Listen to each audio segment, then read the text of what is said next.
So today we're doing trigonometry, one last week. We're now going to apply trigonometry. So like, who cares if you can graph these functions, right? Who cares if you can know what sine and cosine are? But like here, this is why we actually do trigonometry. So we're going to start with the two main reasons we use trigonometry in math, at least. So the first one is the law of sines. The second one is the law of cosines. So those are the two main applications that we can see in math. And then we're going to go and look at some physics and how trigonometry helps us do physics. So you don't need to know physics to do these problems. So we're just going to see how we can use trigonometry in the real world here. So let's start with the law of sines. The law of sines says this. So the law of sines has to do with a triangle. So if I draw a triangle here, let me turn my pen on.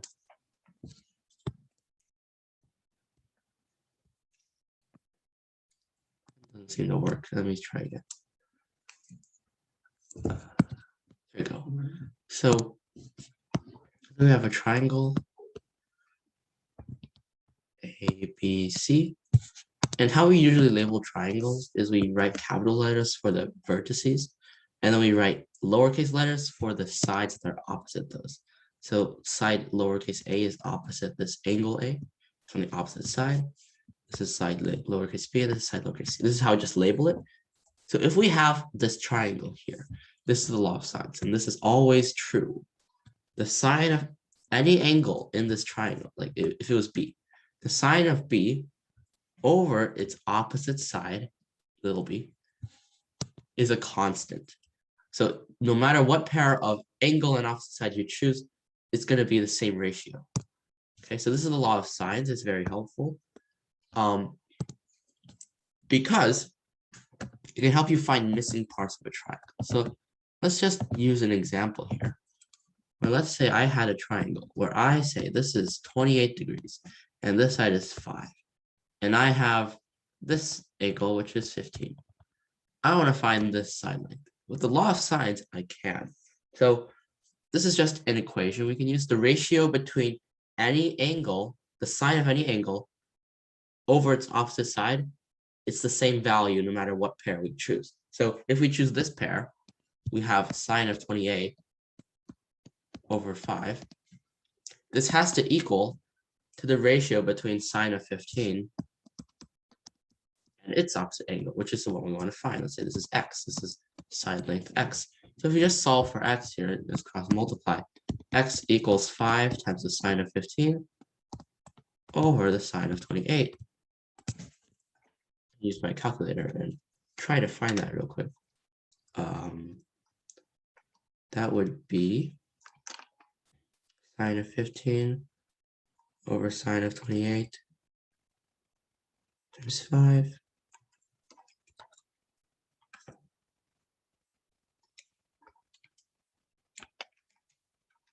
That'll be 2.76.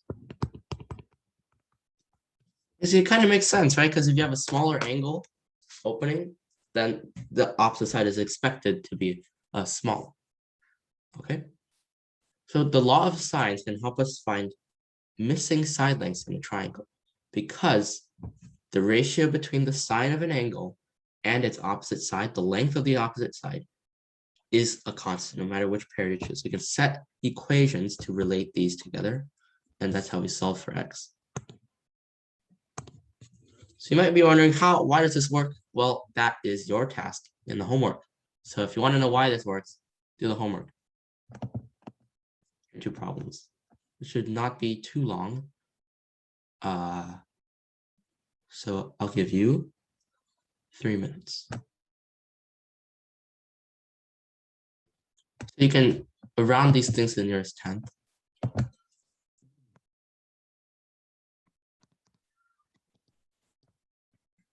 Okay. And when you give me your answer, just say like 1AB equals, if this was like 5, then you would say 5. So the first triangle AB is 5. So that's how you can chat me your answers if you want to.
So for the first one, we can automatically fill in the missing angle here because the sum of the angles in a triangle is 180. So the missing angle is 34. Now to find the other one, let's say this is AB, right? So AB, the sine of its opposite angle over that equals the sine of 34 over 10. This gives you AB equals 10 times sine 81 over sine 34. Calculate this real quick. This gives you 17.7. The other one, BC, same thing. Lose the law of sines, you'll find BC is 10 times the sine of 65 over the sine of 34, which will give you 16.2. Okay, so those more or less make sense. The biggest side length is opposite the biggest angle. So yeah, I think it's pretty cool that you can find these side lengths because of these angles. Next one, similar idea, we would just use 180 degrees in the whole triangle to find that the missing angle is 83 degrees. And then find the other one, just use the law of sines again. So the same approach as the first one there. Any questions?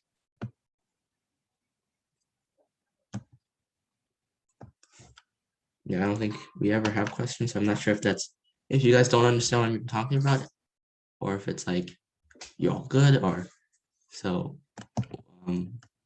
This is the last class, so let's just keep going. Okay, another problem. It'll take 5 minutes. So that should tell you you should spend a little more time thinking about this.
Okay. Law of sines again. Let's try to find angle B first, because we do have the opposite side to that one. So sine of B over 26 is equal to sine of 48 over 20. Sine of B is equal 26 sine 48 over 20. What is 26 sine 48 over 20? That is 0.966. Okay, so this is the sine of B. Now we just solve this equation by taking the inverse sine of both sides. You will undo the sine. So B is inverse sine 0.966. So what is that? Let's do the calculator again. 75.0 degrees. Okay, so B is that. You have to be careful. The problem is that your calculator can only give you one solution for B. Okay, so what that means is that if you're very careful, you know that there's another physical solution that can exist. Another solution that will be able to fit this triangle. Because if you think about it, right, we want to find the angle such that the sine is 0.9. So we want to find the angle such that the y value is 0.9, right? So what angle should I direct my radius at, essentially? Well, this is one of the angles, right? This is 75 degrees. But is there another angle that could also give me a sine of 0.966? And yes, indeed, it is this angle going the opposite direction. And if we think about this angle can work. It would just make the triangle obtuse, right? So this angle is also a valid solution, which means, because this is 75, because it's symmetrical, so the other angle is 180 minus 75. And that must give us the second solution of 105. So there are two solutions for B. If you think about it, it actually does make sense. So I'm going to write my solutions real quick. So 75 and 105. So B equals 75 or 105. If we draw the diagram again, all we need to have is a 48-degree angle here, a 26-degree angle, 26 length, and this side, whatever it is, has to be 20 degrees, and it needs to hit some kind of horizontal line here to make this angle actually 48 degrees, right? So, well, if we think about it, we just need to find the intersections between a circle of radius 20 and that line to find where we can put this length of 20 to match what we want. We could put it here, or we could put it here. So there are two solutions here, and visually we can see that there are two solutions. So like this first solution was 75, and this next solution is 105, and both of them would work if you look at it. Okay, that means we have two solutions for C. C is just 180 minus 48 minus 75, or it's 180 minus 48 minus 105. Okay, so finding C, there are also two solutions because there were two solutions for B. Now let's go to the law of cosines. Law of cosines is a little more complicated, but don't freak out, okay? So don't freak out. So let's go back to what we have again. This time we're not going to label the angles, we're just going to label A, B, C.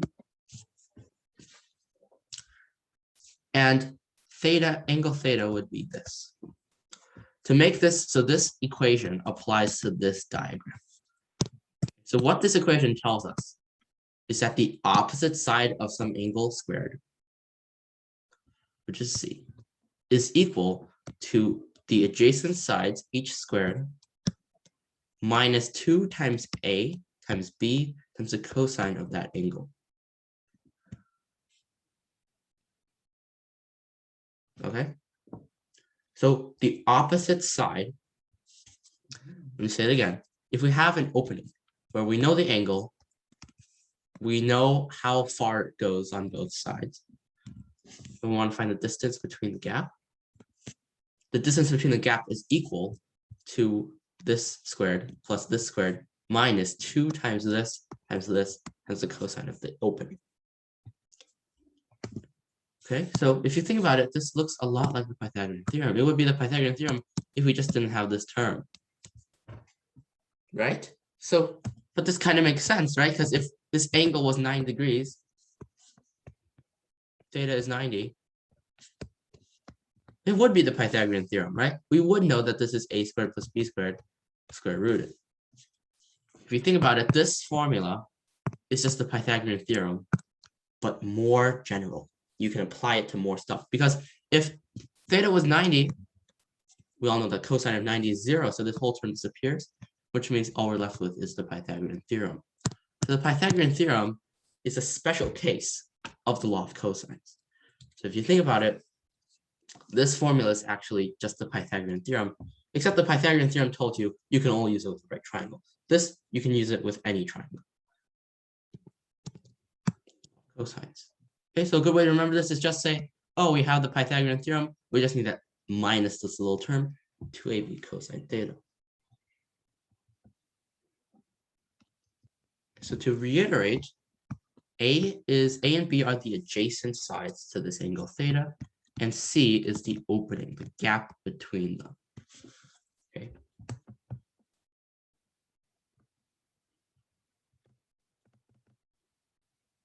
All right, law of cosines time. Give you guys, did not take too long, so how about 3 minutes?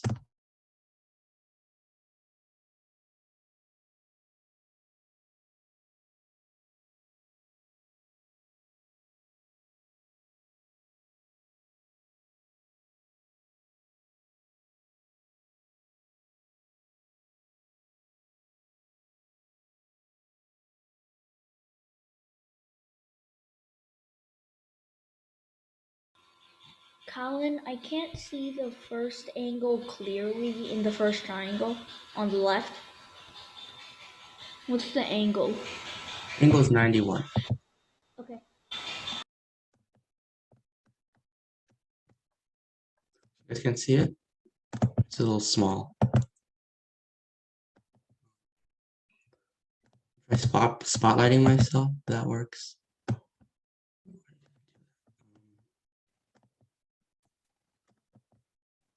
I don't think I can spot myself, so hopefully you can see that's a little small.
Okay, so of cosines, so c then c squared is 6 squared plus 13 squared minus 2 times 6 times 13 times the cosine of 91. C squared should be equal to 207.7 if you were to calculate all that math, which means C is the square root of that, 14.4. And one way to check your answer, which is quite specific to this problem, is that since this is 91 degrees, it's very, very, very, very, very close to 90 degrees, which means you just use the Pythagorean theorem to basically check if our answer is really, really close. If it's really, really close, then we probably did the right answer. So if we do the Pythagorean theorem, we would get C is 14.3, which is very close. So this can reassure us that we did do the right, we did get the right answer. So next one, very similar. This is just the square root of 8 squared plus 11 squared minus 2 times 8 times 11. That's the sine, not the sine, the cosine of 74 degrees. And if you calculate this, that would be your answer, okay? Pretty straightforward.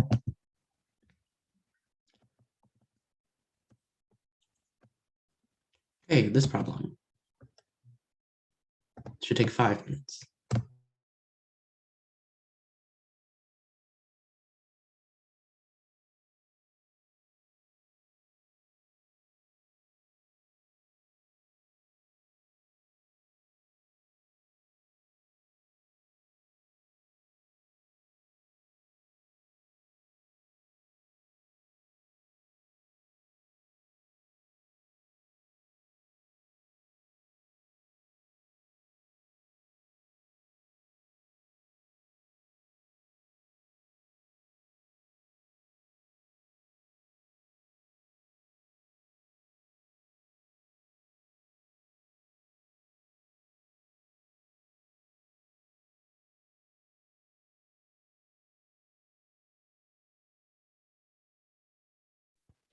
Um, what was the answer to the second problem? Okay, sorry. Can you say that again?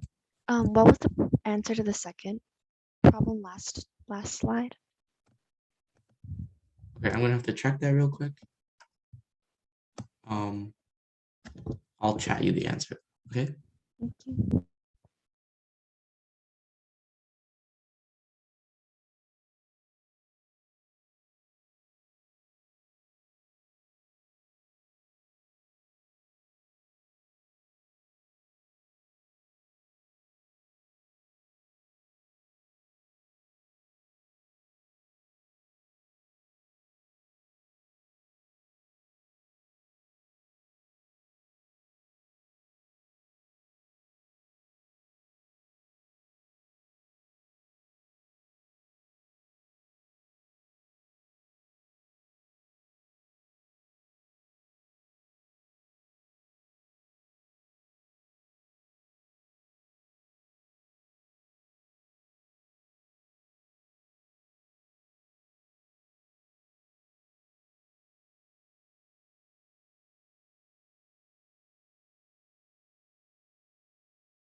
Right, so this one doesn't give us a diagram, so we got to draw it out ourselves. A, B, C, 8, 5, 4. This is X, AC is X. So law of cosines is in order. 16, which is 4 squared, is equal to 5 squared plus X squared minus 2 times 5 times cosine 28. X. And so if we were to rearrange, X squared equals X squared 2 times 5 times the cosine of 28, that is 8.829. And then we move this to here, so we got 9. Oh, a quadratic. Okay, so we got to use the quadratic formula now. So X would be negative, it would not be negative, it would be positive 8.829 plus minus the square root of 8.829 squared minus 4 times 9 all over 2. This would give two solutions, 1.2 and 7.7. To see how this makes sense, we can use the same reasoning we used before. That's all we really need is an angle 28, a length 5 here, and a length 4 here. We can draw a little dotted line if we want. So this can hit here, or this can hit here. As you can see, the first solution is shorter, and then the second solution is the longer one. Right. Next one is the same exact thing. We just need to change the numbers a bit, which would be 14 squared equals 5 squared.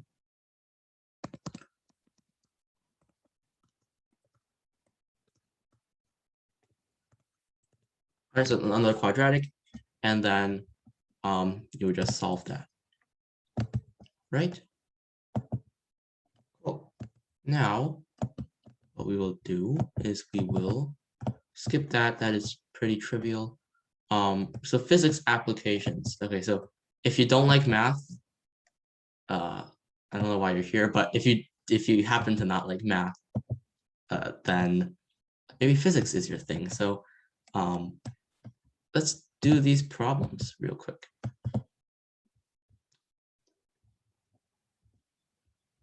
So what it means by north of east is if you think of your north, east, west, southwest, it says 50 degrees north of east. So if you're going to go directly east, that'll be like that. If you go 50 degrees norther, like more to the up direction, then it would be like this. So that's kind of what it's telling you. Okay.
These should have been very, very straightforward.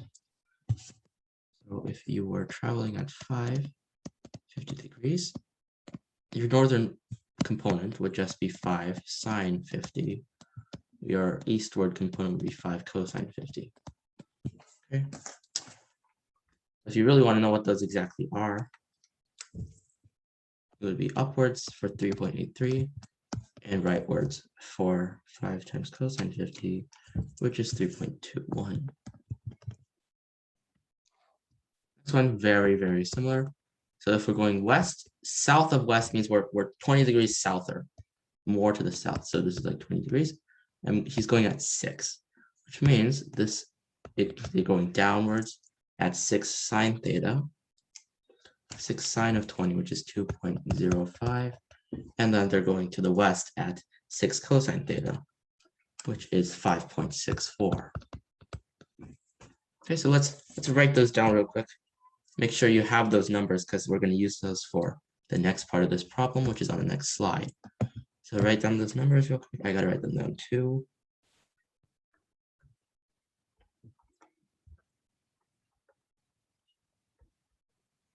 Okay, cool. So next slide. Give you another 10 seconds to write those numbers down. So have to use them for the next slide.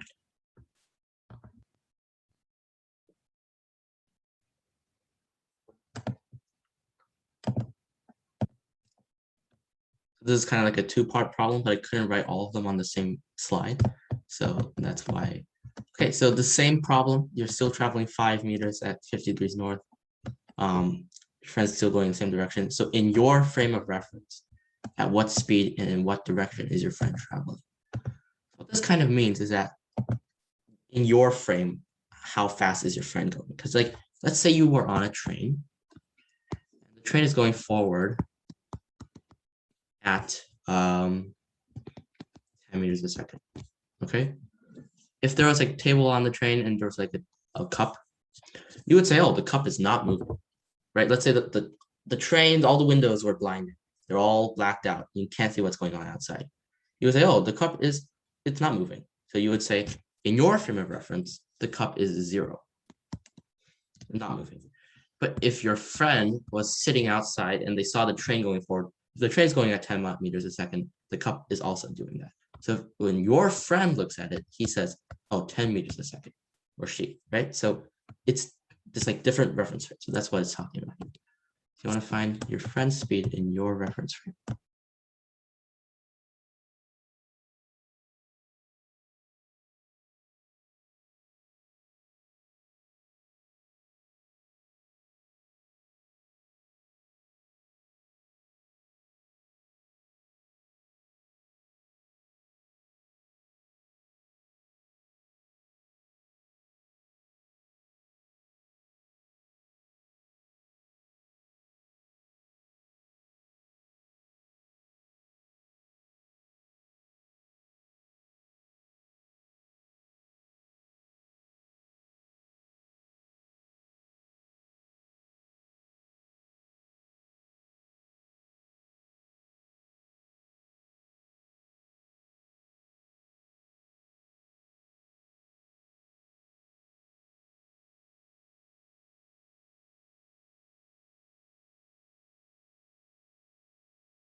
All right, so if we take our numbers, you are going 3.83, friend is going 3.21, and 5.64. Let's first consider the two dimensions separately. So vertical and horizontal dimension separately. So let's only look at the vertical dimension. You're going at 3.83, your friend's going at 2.05 in the opposite direction. How fast does your friend look from your perspective, moving in the vertical direction? Well, since you're going away from each other, it makes sense that you have to add your speeds, right? Because you're going away from each other much faster than you would if you were going in the same direction, for instance. So from your frame of perspective, your friend is going at 2.05 plus 3.83 in the down direction. Okay, because since you are going forward and you are looking back at them, they're going back a lot faster. They're going back faster at the combined speed of you and the friend, right? You're going away from each other at that speed, which means since they're going down in the first place, you have to add them in the down direction. So horizontal direction, same idea. Their friend will be going at 5.64 plus 3.21 in the horizontal direction. So that's literally it. We just need to add those. 5.64 plus 3.21, 8.85. And the down direction, 2.05 plus 3.83, 5.88. So let me clear these. Your friend just looks like this from your perspective. They're going 8.85 in this direction and 5.88 in this direction. By the Pythagorean theorem, they're going at 8.85 squared plus 5.88 squared and take the square root. 10.63. Okay, because this is their true velocity. They're going in the horizontal and the vertical direction at the same time, which combine to give them this speed. And then the angle, we gotta find the direction as well, which means we gotta find this angle here, right? This angle. Since this side is 5.88, we just use theta equals inverse tangent 5.88 over 8.85, right? So SOHCAHTOA, which would give you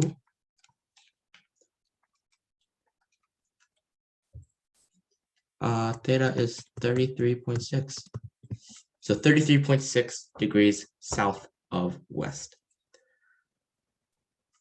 And this is kind of weird, if you noticed. 8.85 and 5.8, they're like reverses of each other, right? If you were to spell 8.85 backwards, it would be 5.88. Pretty weird coincidence. So, all right. Last real class, I won't say real class, but last class with new content.